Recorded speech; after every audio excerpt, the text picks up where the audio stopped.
morning. I'm Angelo Castro III. I'm Angela and we are the Castros. Nako, napaka-exciting nitong araw. Kahapon, no? Yan, na-excite ako kahapon, di ba? Daming mga pangyayari. Pero wala pa, you cannot bring out your popcorn yet because magsisimula yun. Luto muna kayo ng popcorn. Pag nagsimula na ang trial, doon ang labasan ng popcorn. Mamaya himahimayin natin yung issue na yun. Of course, what we are talking about right now is the impeachment complaint filed in the House of Congress, and it was She was impeached in Congress. Yes. Now the trial begins sa upper house, which is the Senate. Yesterday, the complaint was sent to the Senate, pero yun nga ang pinag-uusapan dito, but hindi daw tinakel, no, before the Senate gabi na ata, yesterday. late ata dumating kasi yung complaint. Anyway, we'll talk about this more later. We're serving you. And more, of course. We're serving you today's headlines. All that before your second cup of coffee. This is Brunch. The House of Representatives impeached Vice President Sara Duterte on Wednesday, marking the first impeachment case against a sitting vice president. Here's the report. On the last day of session, the House of Representatives secured enough votes to impeach Vice President Sara Duterte. A total of 215 lawmakers signed the complaint. This is more than the minimum one-third of the House of Representatives required by the Constitution. There is a motion to direct the Secretary General to immediately endorse to the Senate the impeachment complaint, having been filed by more than one-third of the membership of the House, or a total of 215 members. Is there any objection? The Chair hears none. The motion is approved. The presidential son himself, House Senior Deputy Majority Leader Sandro Marcos, was earlier reported to have been first to sign the complaint. Among the signatories are Representative Sandro Marcos, Don Gonzales, Manix Dalipe, J.J. Romualdo, and J. Suarez. The last signatory belonged to Speaker Martin Romualdez. The impeachment complaint against Duterte revolves around 6 major allegations, including conspiracy to assassinate President Bongbong Marcos, Liza Araneta Marcos, and Speaker Romualdez. Malversation of 612.5 million pesos in confidential funds, bribery and corruption within the Department of Education, unexplained wealth and failure to disclose assets, involvement in extrajudicial killings, particularly those linked to the Davao Death Squad, and engagement in destabilization, insurrection, and public disorder activities. Congressman Lawrence Defensor, one of the 11 prosecutors selected for the impeachment trial, expressed confidence that they have enough evidence to secure a guilty verdict for Duterte. Matatag ang ebidensya, and ang ebidensya mismo nanggaling sa respondent o sa kinasuhan. These are very grave and serious offenses against not only the President, but it's a violation of the Constitution. So ilalatag po yan ng prosecution team, and I'm confident that we have a strong case for impeachment. Meanwhile, the first 3 impeachment complaints filed in December were archived. House Secretary General Reginald Velasquez said the lawmakers who endorsed the first 3 are considered the complainants of the 4th. For News 5, I'm Marian Enriquez. We are One News. Meanwhile, House Speaker Martin Romualdez assured Filipinos that they have fought the forces of darkness and evil. In his closing speech before Congress adjourned on Wednesday, Romualdez noted that no ambition nor powerful person is above the Constitution and the law. According to the House leader, they did not look away from abuses that people are complaining about, and instead faced the truth no matter how difficult. Isinulong natin ang interes ng sambayanan, lumaban sa mga puwersa ng kadiliman, hindi umatras sa kampon ng kasamaan. Ours is a Congress that does not shy away from its responsibility to our people. We are not here to protect the powerful. We are here to serve the people. Yun. Alam mo, so yes. after 2 months since the first impeachment complaint was filed by the group where former Senator Laila de Lima was a spokesperson, diba? Tapos there's another, the second, the third, and ngayon, fourth complaint, finally nagkaroon na nga ng impeachment complaint daan sa Let's House dive of deeper into Representatives. yung stories and context behind this, kasi we were talking about why it took so long. I mean, kasi they gathered 215 signatures. Yeah. And alam naman natin, it's not that easy to convince 215 congressmen. So the mere fact that they convinced 215 congressmen, that means it's been a long time na tong napag-uusapan. Pero if you will check back all our file videos and interviews with several congressmen and also in on other shows, sasabihin nila hindi nila pinag-uusapan. Tsaka sasabihin na mukhang malabo, No. mukhang walang numero. Di ba? Yung ibang Okay mga yun, grupo. kasi mali mo hindi sila nag-uusap, pero sasabihin nila wala silang pinag-uusapan, pero 215 signatures, madami nito. So ngayon mapapatanong ka, ano nangyari if this was being planned long time ago, bakit ngayon nang ginawa? Di ba? Para may ano yung sinabi mo sa akin kahapon, bakit siguro ngayon itong ginawa? Siguro they were trying to hold it back kasi baka they could mend fences with Sara, sabi mo. That I don't know, pero ewan ko kasi sabi mo ganun, parang kasi maraming mga maraming pupwedeng nangyari before this happened. So one of which is siguro ito yung pinaka-recent yung pagsasabi dun sa interview ni Vice President Sara Duterte na that's what I was saying. They were holding it back. Diba? Biglang She's planning to, she's really thinking of running in the 2028 election. And we all know in elections, no? And we all know naman kapag na-impeach ka, you're barred na from running in the exactly what for yung public actually office. amplifying your point na siguro they thought things could be better with them. So, teka lang, let's hold this impeachment back. Baka naman she might join our agendas and then, di ba, biglang tama ka. Nag-declare na tatakbo ako Teka, ito na. Sa lahat ng masamang ginawa nila kay VP Sara, syempre alam nila kung manalo to si VP Sara, babalikan ni VP mga to. So no, we have to get her out. Pero yun nga di ba?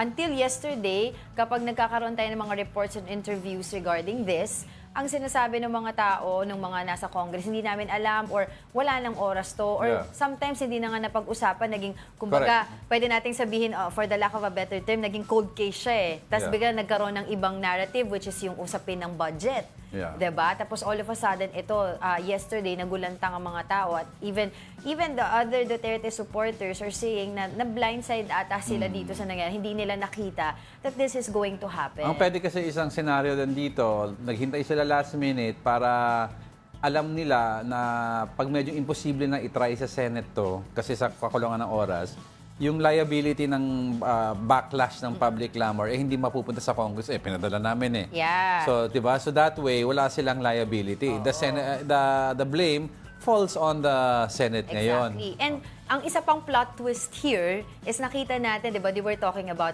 sige, ang ginamit dito sa impeachment complaint na to na umusad dito sa Kongreso ay yung fourth complaint. Di ba? Ang sinasabi nila, this was filed by several academe and non-government officials na hindi naman daw nila kilala yung personalities. No? This is according to Representative Janet Garin.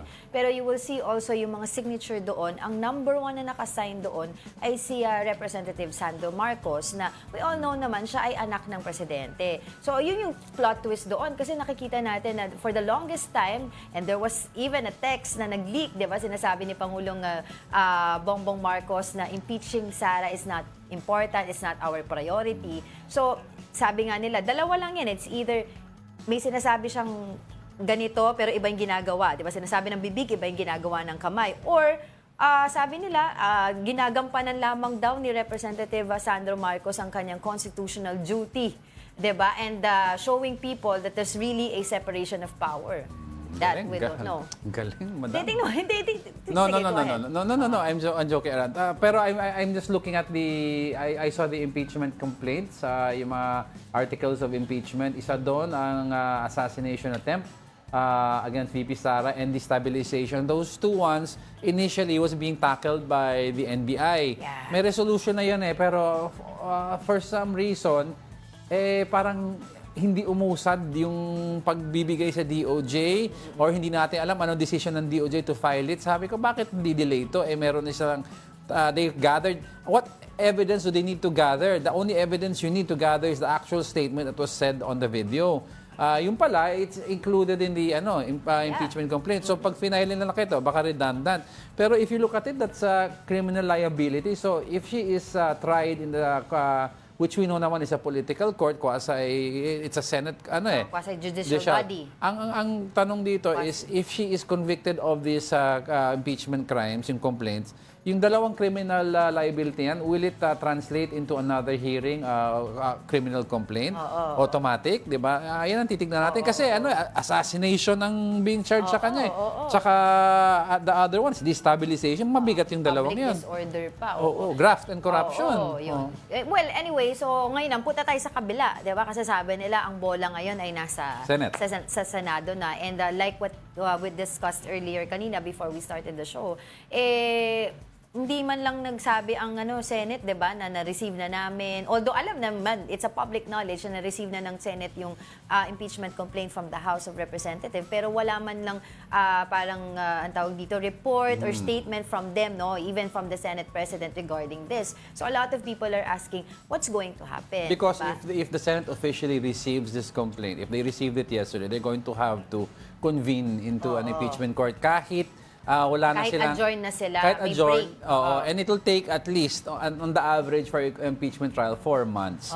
At siguro alam nilang walang numero, and siguro the upper leaders of the Senate, they of course, there's talk na they want to ensure a conviction, and this Senate cannot give that conviction. So siguro the leaders who are for the conviction are saying, wait, let's just wait for the next election, because if we tackle it now and accept it, we have to try it. Hindi pwedeng upuan natin. Kung inupuan natin, baka mag-lapse. Yes. So, And then you have to remember also maraming mga re-electionists ngayon dyan sa sa Senate. Kaya sinasabi nila medyo walking on eggshells sila. 'Di ba? Kung gagawin ko to, ilang boto ba mawawala sa akin? On the other side, kung gawin ko to, ilang boto yung magagawa sa atin. Pero yun nga, according to Senator Coco Pimentel, kahit na-adjourn sila, kahit break sila ngayon sa June 2 pabalik nila, ay maaari silang mag-convene, no? I-waive yung kanilang rule, mag-convene sila, like what you said kanina, para nga ma-discuss itong what you call this, itong impeachment trial na to. At sinasabi nga ni Senator Bato de la Rosa, madaya, kasi iba makakapag-campaign na sila, hindi, at kailangan nila gawin unahin niyo muna trabaho kayo. trabaho nila. Pero in similar news, we have Vice President Sara Duterte, who has opted not to comment on the impeachment complaint, which was approved by the House of Representatives. In an exclusive interview with News 5 reporter Bril Montalvo, Duterte said she wanted to review the official statement before reacting. Mahirap mag-react kung hindi natin nababasa kung ano yung official statement nila. Baka masobrahan o magkulang yung reaction. So, kailangan natin antayin. Her brothers, Representative Paulo Duterte and Davao City Mayor Baste Duterte, quickly defended the Vice President. Representative Duterte condemned the impeachment, calling it baseless and politically motivated. Davao City Mayor Baste Duterte, meanwhile, posted a cryptic message on Threads. He said, "Cornered animals become aggressive," and tagged House Speaker Martin Romualdez and President Bongbong Marcos. Well, it is expected from their camp na magkaroon ng mga iba't ibang reaction regarding this. But how I wish, kasi nakita ko yung statement ni Baste and ni Kong Pulong, ni Mayor Baste. Threats, these are cryptic threats. Sana we don't resort to cryptic threats, diba? We are statesmen. So if you want, talk about it legally from that perspective. Pero cornered animals become aggressive.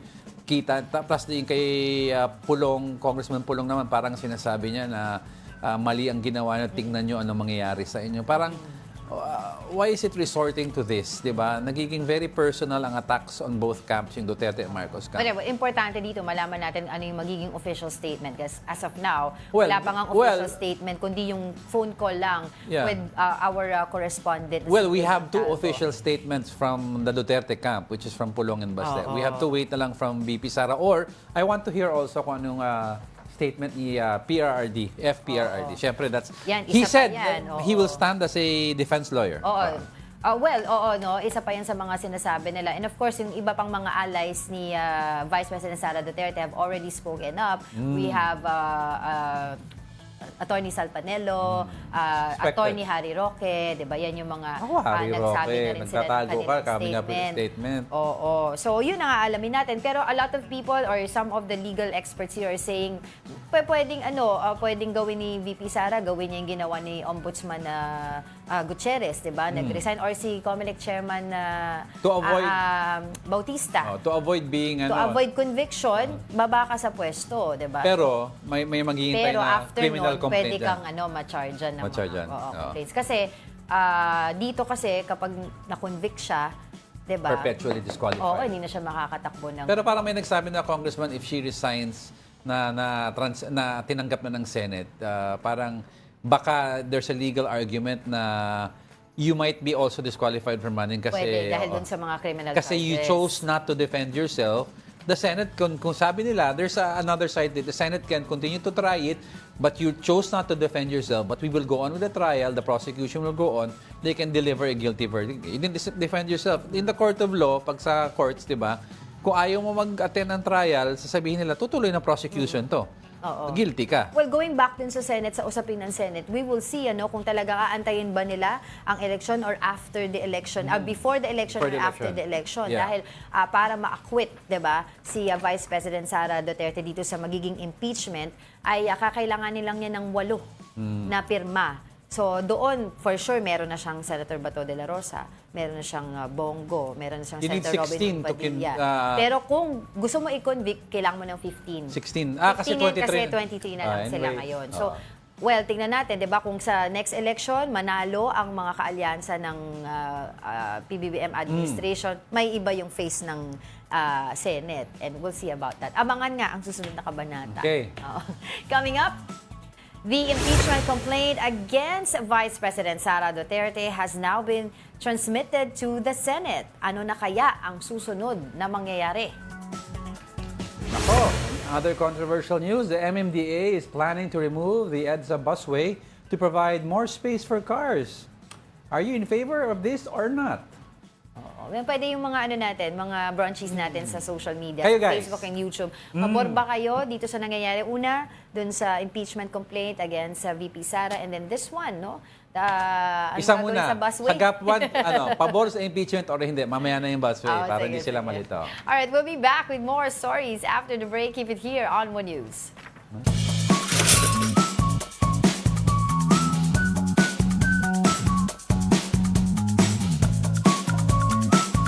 Good morning. You're still watching Brunch here on One News. Ngayon po ay Thursday. Hindi muna tayo babati ng Happy Thursday. Isang magulong Thursday po. Happy pa rin. Di, kasi happy buhay tayo. naman. Oo naman, totoo naman. But batiin ko muna itong mga nasa YouTube natin. Ang dami nila. We have, of course, VJ, Vladimir Ponce de Leon. We have Roselier Bonita. Yes. Reymato. Suru, yan. Mayor Abad, Kuya Mayor. Oo, si Mayor. Oo, si Alejandro Bernardo Trajano, nanonood din siya sa atin. Mina Benales and Tita Esther Abaya. We have Ate Ice, of course, si Mother Earth. Dito naman sa YouTube, we have Ronnie0143. We have Ronald Maxtay, Tita Daisy Cancio, Tito Naldi and Kuya Jopen. And of course, si Tita Mirna ng Green Park, Pasig. Yan. Yung mga nanonood. Si Summer Cabrera also is also watching. Ralph Domingo, Gary Field, Alex Fuentes, Migs Ebron. Yan po yung mga nanonood sa atin ngayon na nakikisali sa mga may init na balita. Good lang. Alright. Okay, the ball is now in the court of the Senate for Vice President Sara Duterte's impeachment to proceed. Here's the report. House Secretary General Reginald Velasco personally transmitted to Senate the articles of impeachment against Vice President Sara Duterte on Wednesday. Yes, dala na namin, including the complaint itself, the signatures of 215 congressmen who filed and endorsed this complaint. No, we also have the list of prosecutors as approved by the plenary today. Ito yung isang kopya ng complaint. Dito sa camera, sir. Kapal, sir, no? Yeah, kasi marami yung annexes eh. Senate President Chis Escudero earlier refuted claims that they were preparing for impeachment hearings. Senator Joel Villanueva also said that they were not able to meet prior to the transmittal of impeachment articles. Walang kahit na anong special kung hindi last day of session na kailangan tapusin ng dapat tapusin. According to Villanueva, the Senate needs to decide if they will convene as impeachment court. Sometimes kahit wala sa agenda, with the permission of the body, etc. Diba? Kasi wala nga eh. Because at any point in time, pag may tinakil ka sa floor, diba, na wala sa agenda, you can raise a point of order anytime. But the Senate adjourned its plenary session until June without tackling the impeachment. Senator Coco Pimentel said there is still a way to push the impeachment forward. Sa normal course of events, mukhang sa June pa. Kasi very extraordinary yung sinasabi ko. Kasi nga, pursuant to the rules, pwedeng gawin nyo. But pursuant to the rules, pwedeng ma-waive ang rules. Especially pang 100% consent. Duterte ally Senator Bato de la Rosa was not surprised by VP Sara's impeachment at the lower chamber, but he worries about the upcoming campaign and midterm election. Ang daya nila, no? Gagawin kaming hostage dito para magiging judge ng impeachment court. Tapos sila, magagampanya na. Kami dito ngayon, 24 of us will be sitting as judges of the impeachment court. Sir, hindi kami makapagpangampanya. Mobile journalist Amy Atienza, We Are One News.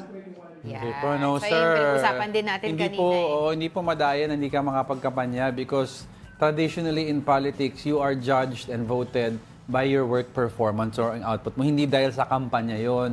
So kung nagtatrabaho naman ng maayos, I'm sure the public will take that into consideration when deciding of who to vote for. Hindi yung daya, kayo nag-campaign. That's very, I'm sorry, it's very childish. Diba? Parang work, do your constitutional mandate and the impeachment is one na transmit sa inyo. So wag na tayo umiyak, gawin na natin trabaho natin. The campaign is just a side note or additional for you to prove your agenda. Another way to prove your agenda is through your work. Yeah. Ganun kasimple lang yan. Let's just put this into context, ano ba yung role ng Senado dito, 'di ba? Ngayon na nasa kanilang na nga yung bola, 'di ba? Yun yung sinasabi natin. Of course, the Senate here will be the jurors or the senators rather. Sila yung magiging juror dito sa magiging impeachment trial at ang magiging presiding officer, tama ba? Ay ang kanilang Senate President and of Supreme course Court. the Supreme Court Justice natin. Before meron tayong may history tayo ng mga impeachment, 'di ba? Isa ang successful dito is yung impeachment ni Chief Justice Corona years ago na it was done in 4 months time and it's sabi nga nila it's totally different right now because ang climate ngayon is mag-e-election na eh. At that time, wala naman. Tsaka hindi naman daw ganun ka big personality, hindi ganun ka controversial itong si Chief Justice Corona. Another one, impeachment, pero hindi naman naging successful dahil na-oust na agad. Ay, ito, pinag-uusapan din natin ito. And ito si former President Joseph Estrada. Diba? And ito, so sabi nila in history, itong si Vice President Sara is the first Vice President that was impeached in the Congress. President Sara Duterte. Yeah. Oo, diba? So, yun yung magiging mangyayari sa kanila dyan. So, we'll see. Ano pa ba? Diba? Well, para sa context lang sa mga tao na to understand ano yung bakit na-impeach sa Congress tapos may trial pa. Kumbaga, pag nag-impeach ka po sa Congress, parang lumusot po sa fiskalya ang kaso mo to be raffled to the court. The court now here in the impeachment is the Senate. So, ganun po yun. Kailangan patunayan mo yung kaso mo sa hurado. So, ganun po yun. So, impeach siya. In other words, tinatanggap yung articles, may probable cause. Dali natin ngayon, pag-usapan natin kung guilty. Doon. So, diba, ganun po ang mangyayari. O kasi may makikita baka ma-confuse yung ibang kababayan natin doon sa mga report, di ba? VP Sara impeached. No, she is impeached. She's impeached, but she has not been convicted. Hindi ito necessarily removal agad sa public office kasi meron pang trial na Si mangyayari President sa Joseph Senado. Estrada was impeached, but in the Senate, hindi po natuloy yung kanyang kaso and walang conviction nakuha or acquittal. It's because nag-walk out po ang mga senador from the trial itself and naging EDSA dos. So he was ousted never, bakit tatanungin ng iba, bakit siya nawalan ng rights sa political ng rights for a while na kailangan pabigyan ng absolute pardon ng President GMA. It's because he was convicted sa Sandigan Bayan of several cases. Doon po pumasok ang yung pagbibigay ng pardon ni Gloria Macapagal-Arroyo. But hindi dahil sa impeachment because he was never convicted sa impeachment court. So he was given by former President Gloria Arroyo ng absolute pardon. Kaya he was able to run pa di ba? President, natalo siya, tapos mayor. Actually, yung pagtakbo niya sa president, muntik na manalo. Kung walang Pinoy at that time, he was second. So, era po the won kung walang Pinoy. So, interesting developments yan. But, meanwhile, the House of Representatives has named 11 lawmakers who will serve as prosecutors in the impeachment trial of Vice President Sara Duterte. They will defend the House decision to impeach Duterte before the Senate. The 11 are Batangas 2nd District Representative Jervil Luistro, Antipolo 2nd District Representative Romeo Acop, One Rider Representative Rog Gutierrez, Manila 3rd District Representative Joel Chua, Ako Bicol Representative Jill Bongalon, General Santos Representative Loreto Atcharon, House Minority Leader, and 4 Peace Representative Marcelino Libanan, Oriental Mindoro 1st District Representative Arnan Panaligan, San Juan Representative Isabel Zamora, Iloilo 3rd District Representative Lawrence Defensor, Bukidnon 2nd District Representative Jonathan Keith Flores. Yan. Now, what's the impact of this impeachment on our political climate? Now, to discuss this, we have Attorney Michael Yusinko, Senior Research Fellow at the Ateneo Policy Center, joining us via Zoom. Good morning, Good morning, Attorney. and thanks for joining us again. Good morning, Angelo and Angela. At good morning sa lahat ng nanonood. Thank you for joining us again. It's interesting. Ay, nandun pa rin yung mask mo sa Star Wars. Okay. Yes. But Attorney, let's get right to it. I mean, we were talking with Angela a while ago, 215 votes sa House to impeach. Now, was this something we expected given yung proclamation ng mga congressmen na hindi nila pinag-uusapan? Pero alam natin, Attorney, if you have 215 votes, that means matagal na kayo nag-uusap. Oo Kasi to add to that, Attorney, from mahihirapan na makakuha ng signature to 215. So ano po take mo, Attorney? Your thoughts on that? So let me begin with this very clear statement that we can never ever trust dynastic politicians on their word, no? So yung mga sinasabi nila lagi, we should take with a bag of salt, not just a grain of salt. Bag of salt. So yung mga sinasabi nila na hindi nila pinag-uusapan, well, wala na yun, because now we know na obviously pinag-uusapan nila because they moved so fast, no? Yes. Even disregarding their own rules, just to be able to act swiftly, quote unquote. So, yun na muna. That's my thought on this. We, the people, can never ever trust dynastic politicians on their word. They will always lie if it will serve their self-interest. Right. But what do you think of this, Attorney? Kasi last year, we've seen yung mga leaked messages saying na the President himself saying na impeaching Sara Duterte is not our priority, it's not important, etc. And then right now, seeing the whole scenario about the impeachment complaint from the House of Representatives, we've seen yung unang-unang nag-endorse dun sa listahan is the son of our president, which is Congressman Sandro Marcos. So, paano ba namin ito dapat tanggapin? Ano ba yung dapat natin intindihin dito sa nangyayari na ito? So, Angela, obviously there was an attempt to paint a picture na they were respecting the separation of powers, no, between the executive and the legislative branch, particularly with this issue on the impeachment, no? Kaya they made it appear na yung presidente is against it while yung legislative, particularly yung House, were pushing for it, di ba? So, yan yung clearly they were trying to portray that kind of perception or try to elicit that perception sa atin sa publiko. But that has unraveled kasi nga sabi mo nga, as it turns out, yung anak pala ng Pangulo at saka yung pinsan niya were already working towards filing that complaint, that impeachment complaint, no? Even na while yung presidente sinasabi niya na huwag niyo na ituloy yan, sayang lang oras, walang magbe-benefit na Pilipino dyan. So again, I go back to my point na we can really never trust dynastic politicians because it's so easy for them to lie for their own self-interest.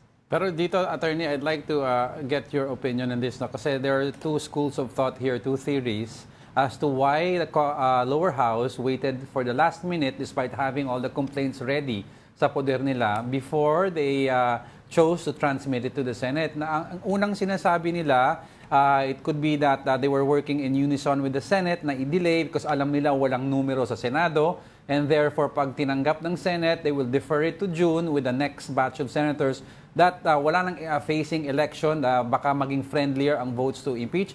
Or yung pangalawa, they were Congress wanted to absolve themselves of any backlash, if any, at ilalagay nila sa mga senador at parang bahala kayo dyan. So which do you think was a more plausible scenario? Alam mo, hirap nung tanong mo, Angelo, no? Kasi it actually, considering the facts, no, parang it doesn't make sense kasi na they will disregard their own rules, no, for all of those conditions that you said, no, kasi holding on to the impeachment complaints for that long period of time is against their rules. Yeah. So, kumbaga, if they really wanted to, kumbaga, make things harder for the Senate, para sila na bahala, di ba? Senado na yung talagang humarap sa publiko. Then, the more logical thing is to have acted on it quickly, di ba? Yeah.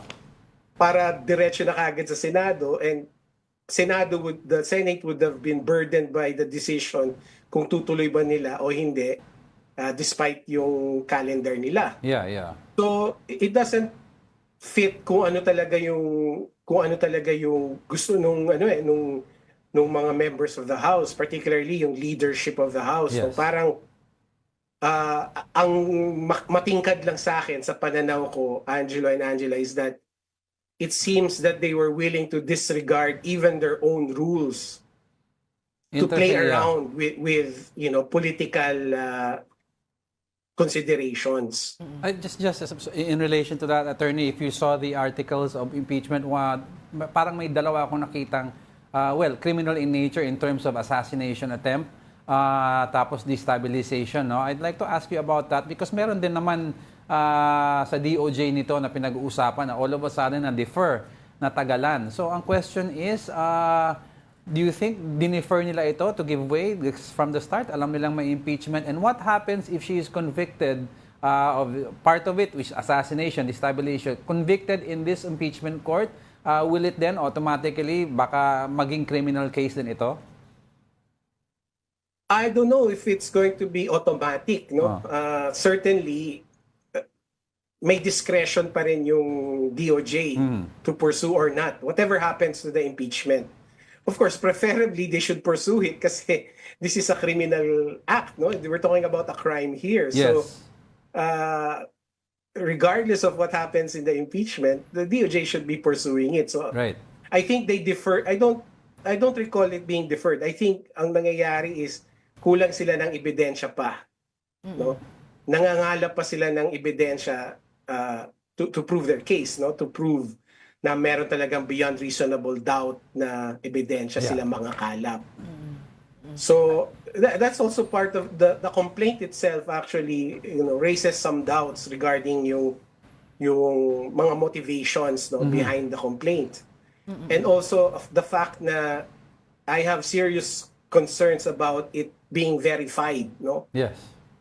Kasi according to the rules, according to the House rules, each of the 215 members should have faced the SecGen and swore by the veracity of the complaint, no? Kanina pinapakita niyo sa news gaano kakapal yung complaint. And so did those 215 members of the House did they face the SecGen harap-harapan, read all the pages, and swore by that thick of a complaint all in one day, attorney?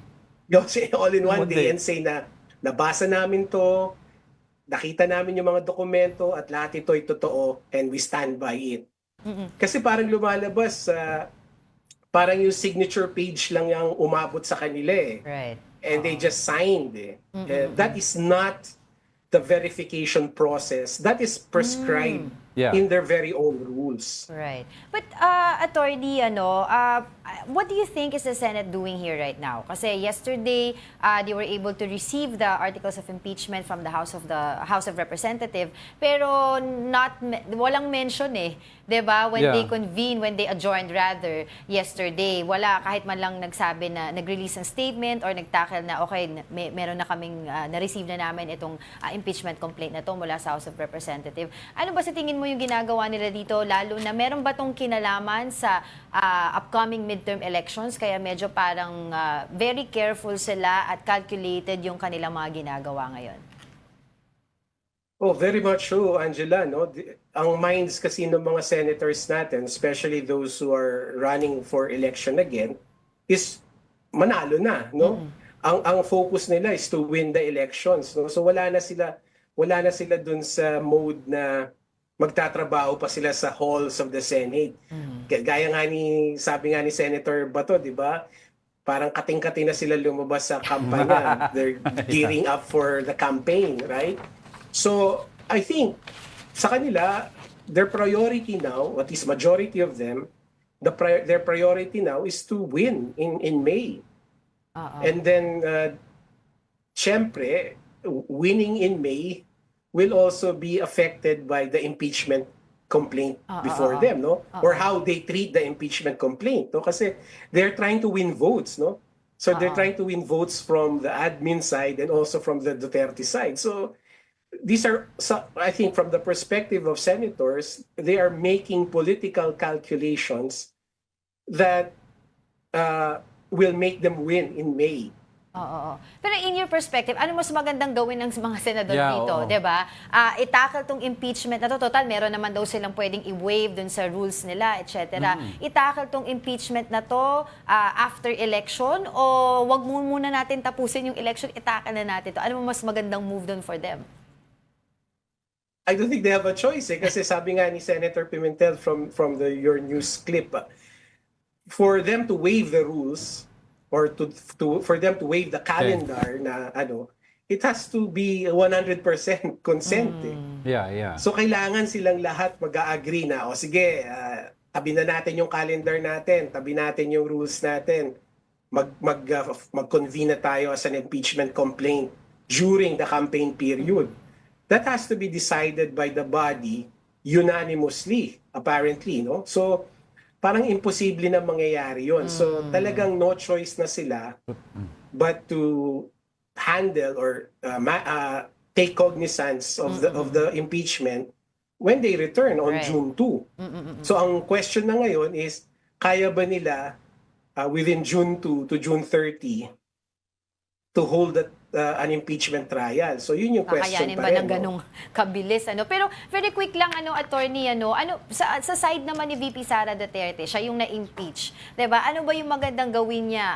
Follow through course, wala naman siya magagawa dun sa impeachment. Pero may ibang mga legal experts are saying na pwede niyang gawin, meron siyang option to step down to avoid conviction, and baka po pwede pa siyang makatakbo sa susunod na election. That's certainly an option, parang to preempt the impeachment, di ba? Parang ginawa ni Richard Nixon, if I'm correct. Yes, that's right. Na you just resign, so hindi ka masasubject to the impeachment trial. Sa Watergate issue ata yan, So that's an option available to her.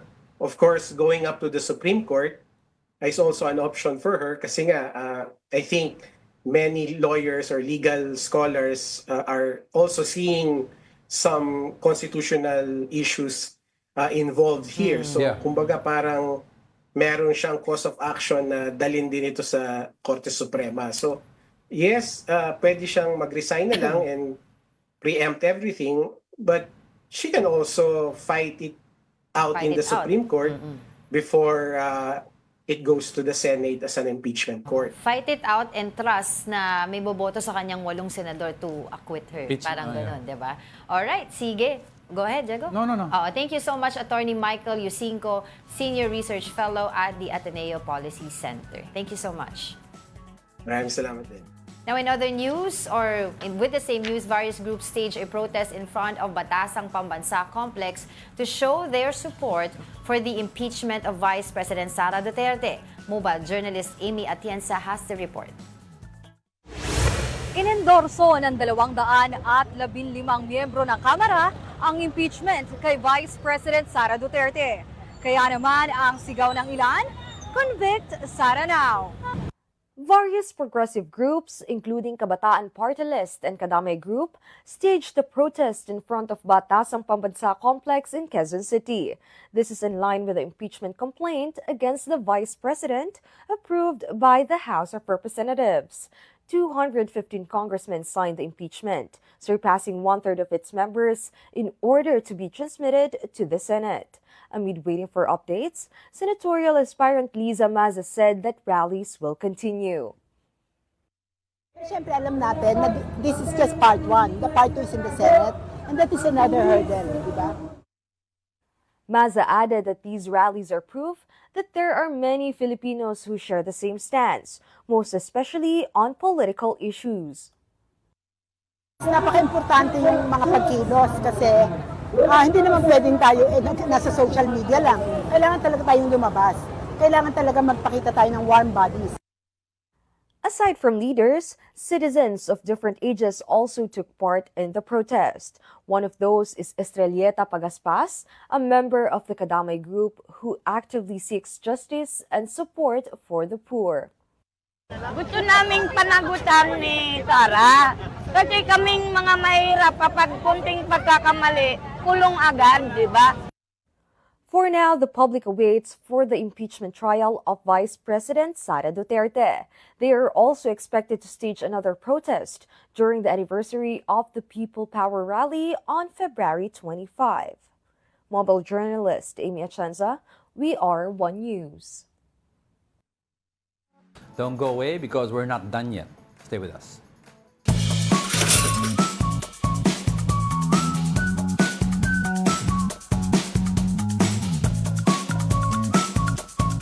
Welcome back. You're still watching Brunch here on One News.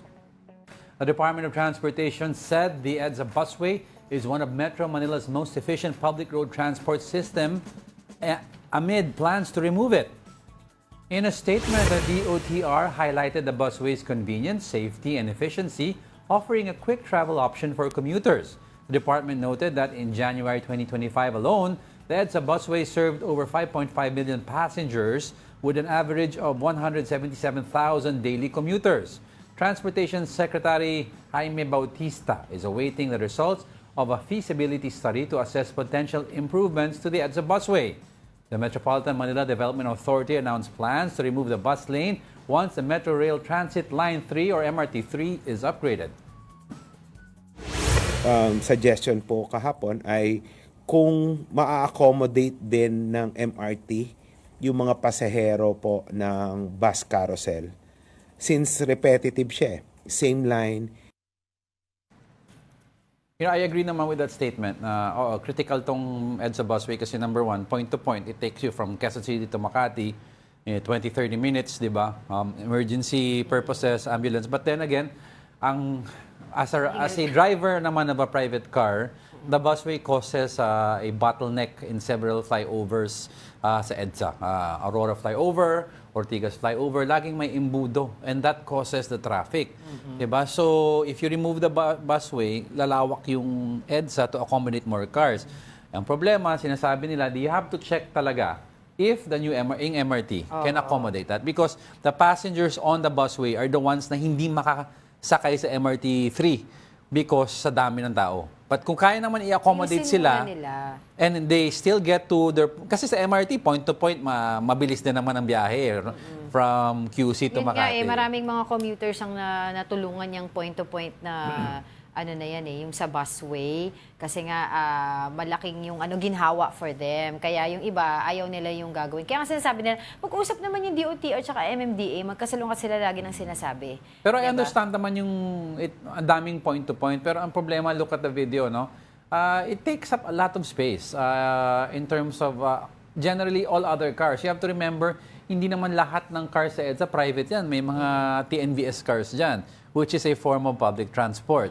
So, EDSA cannot accommodate anymore the volume of cars per day. Kasi nawalan ka ng one lane eh. But ang iniisip ko, paano naman kung ano kaya, no, may emergency, may ambulance? Yes. Malaking dumadaan, tulong yan malaking eh. tulong. So, will Saka they... importante kasi dito, titignan mo din, of course, yung majority of the people. And majority of the people are using, of course, yung mga nagko-commute sila. So, importante, ayusin nyo muna yung public transport natin, bago kung ano-ano pa yung mga sinasabi nyo, at saka make sure na may sumusunod talaga dun sa mga batas natin. Hindi porket hindi sumusunod, baguhin na lang natin kasi walang sumusunod. I'm not being anti-poor. I'm just giving you two sides of the discussion. You have to remember also na if the EDSA is truly congested, hindi lang po ang mayayaman na maapektuhan. Lahat. Because how many passengers lang out of all the population of Metro Manila are enjoying the busway? Meron ko a significant number, but you have to remember, madami rin sasakyan sa EDSA that belong to the lower classes that have delivery of goods and ano. So but the important thing before we move on is to strike a balance and find a way that is convenient to everyone. Yeah. Kasi Metro Manila's traffic is just so terrible. Sana may Gusto daw resolution. nila lagyan ng toll fee yung EDSA. Ay, wag naman po. Wag naman. Babayad kami para ma-traffic. Diba? Pwede ba? Di, ganun na naman, Pwede diba? ba? Okay. All right. In other news, new PhilHealth President and CEO Dr. Edwin Mercado likened the agency to a patient in need of treatment. In a press briefing, Mercado acknowledged the challenges of his new role but vowed to address inefficiencies in the state-run health insurer. He said that his priority is to enhance the agency's processes through digitization. Bilang manggagamot, parang tinitingnan ko rin po ang PhilHealth na may sakit. At inaalam ko rin po ano yung lunas. So yun po yung aking unang kailangan gawin. Aralin pong mabuti kung ano po yung mga prosesong kailangan baguhin para po yung directive po ng ating presidente, mahal na presidente, na tuloy-tuloy ang serbisyo at palalawigin pa natin yung benepisyo.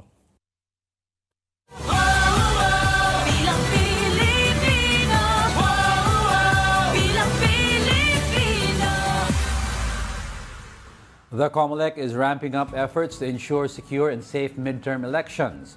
The poll body said they are working with the National Police on guidelines for their Oplan Katok. This is a door-to-door initiative for gun owners to renew their licenses. Meanwhile, the COMELEC admits that regulation will be a challenge as the campaign period starts next week. Chairman George Garcia explained that they have limited number of personnel. With this, he called on candidates and their supporters to report any illegal activity. Dapat ang rule is magsasabi ng totoo ang kandidato. Kaya po yung mga magkakalaban, bantayan nyo na lang po yung kalaban nyo. Pag nagpa-hold ng rally at pagkatapos bawal talaga magpakain, bigla may nagpakain, o di dapat merong ire-report sa amin. O kaya may pinamigay na ganito, dapat may ire-report sa amin. Yan, sabi ni Chairman George, don't worry kasi you don't need to sabihin yung identity mo, reveal it. It can be reported anonymously. Tapos sila na magve-verify. Yes. Wait, by the way kanina earlier this morning, President Bongbong Marcos has already extended the service of PNP Chief General Marbil kasi he's about to retire na this month if I'm not mistaken. Pero in-extend ng up to 4 months yung kanyang service. Habang naghahanap siguro ng replacement. Yeah, tsaka kasi of course merong election election, 'di ba? To ang PNP kasi to help secure the safety of the election, upcoming midterm elections. And of course, ongoing din kasi yung ginagawa ng according to DILG Secretary John Vic Remulla, yung kanilang PNP reorganization. So, well, it is expected naman talaga. It was expected na i-extend ni Pangulong Bongbong Marcos yung kanyang term. It's been done before by other presidents. Yes. Then after that, then we will see ano yung mangyayari. But yun muna yung kanina pa to mga 4 hours ago. I forgot to tell you. Okay. Teka lang, lastly ako sa sa toll fee sa EDSA. Alam mo yung sa Singapore, para malinaw lang yung Singapore model is you pay a toll to pass through a major thoroughfare para maiwasan mo yung traffic. Or kung ayaw mo magbayad ng toll fee sa Singapore Highway, dumaan ka sa traffic. Ito, magbabayad ka para pumasok sa traffic. Alam mo, logic na. Pasensya na po. Hindi, baka daw kasi Well, ito naman parang Saan ka sabihin, dadaan? na naman ito na only yung mga may kakayahan magbayad ang pwedeng dumaan. Hindi, ang problema, saan ka dadaan? 80% of the connection from north Where to south. else, diba? Yeah, north to south and south to north is through Baka daw EDSA. lumuwag kasi ayaw na magbayad. So kung may choice ako, saan ako dadaan? Diba? Ayoko magbayad ng toll fee sa EDSA, saan ako dadaan? Wala na ibang choice. Ano ba naman logic yan? Well, yun nga, yung ibang mga tao, di ba, sinasabi na naghahanap na naman doon ng pagkakakitaan. Oh, tax. May road users tax. May tax dito, tax doon, tax everywhere. No? Puro tax na lang. Ay, nako. But anyways, Oy, we'll keep you guys updated dun sa mga development na mangyayari. Of course, impeachment complaint versus or against Vice President Sara Duterte. We have yet to see yung kanyang official statement regarding this. And I'm sure yung kanyang mga abogado ay nagtatrabaho na double time to come up with a statement. And by the way, second to the last day na po ng brunch airing here on One News. Pero don't worry, tuloy-tuloy pa rin ang talakayan. Starting Monday, February 10, we have 3 new shows. We have Morning Matters. Morning Matters. We have Gretchen Ho. With Gretchen Ho. It starts at 8 o'clock in the morning until 9. Money Talks. Okay, and then followed by Money Talks at 9:30. 9 to 9:30. 9:30 to 10, 10 yes. with Miss Of course, Cathy Cathy Yang. Yang, oo. Of course. And of course, followed by yours truly, News 10 and to Views. 11, News and Views. So, you were fueling your mornings with One News. So, Abangan niyo po abangan niyo yan. February 10, that's a Monday. So don't worry, pag nakita niyo nag-sign off na kami tomorrow, last episode natin, tuloy pa rin tayo sa kapatid ng brunch. Bibihisan natin ng brunch. Lalagyan natin ng, from a polo shirt, lagyan natin ng coat. Alright, thank you guys. And that wraps up today's episode of Brunch. Join us again tomorrow. I'm Angela Castro. And he is Angelo Castro III. We're One News. All sides, all the time.